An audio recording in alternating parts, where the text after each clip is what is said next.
The pen hovered over the bankruptcy papers as Daniel Cross, once called the golden CEO of the tech world, sat alone in a dim conference room.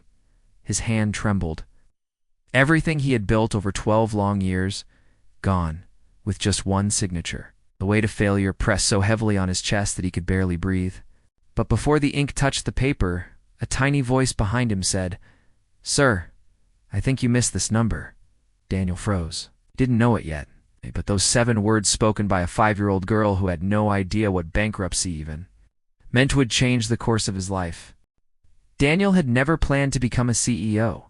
He grew up in a small town, raised by a single mother who worked 2 jobs just to keep the lights on. When she passed away during his first year of college, he promised himself he would build something meaningful, something to make her sacrifices worth it. And for a while, he did. I see. His company, Lumora Tech, became a rising star. Investors praised him. Newspapers called him the visionary of tomorrow. He hired people who, like him, came from humble backgrounds.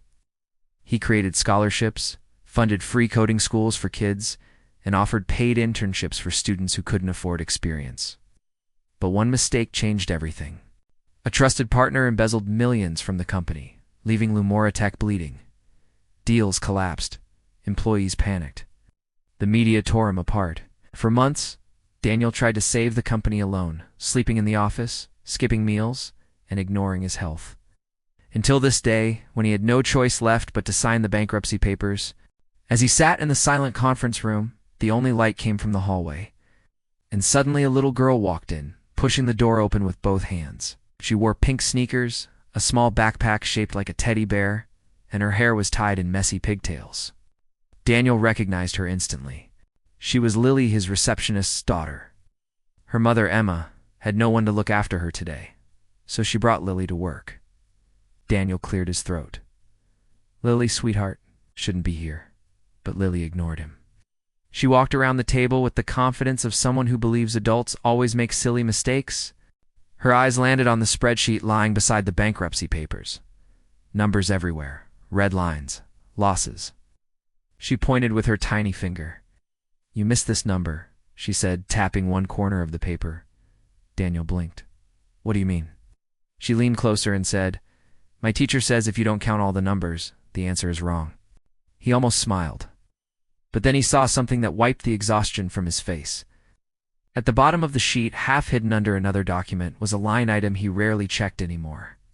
Community partnership credits, unpaid invoices from small schools that Lumora Tech had donated equipment to. He pulled the papers apart, scanning the calculations. Something didn't add up. Several entries hadn't been counted. Lily was right. One number was missing from the total. He opened his laptop and quickly recalculated. His breath caught. He recalculated again. The mistake wasn't small. They were off by almost $3 million money owed to the company from pending government innovation grants and technology contracts. The embezzlement had corrupted the accounting files, and that number had been lost. $3 million. It wouldn't fix everything, but it meant he didn't have to sign for bankruptcy today. Daniel looked at Lily, stunned. "How did you even notice that?" he whispered. Lily shrugged and smiled. "Like numbers.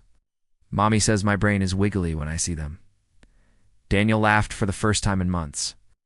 And then quietly, without letting Lily see, he cried. The next days were a whirlwind. Daniel called the finance team back. They tracked down the missing payments and reorganized contracts.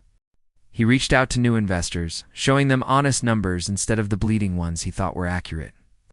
People began believing in Lumora Tech again. The company was still wounded but no longer dying. Emma, Lily's mom, apologized 1,000 times, but Daniel shook his head each time.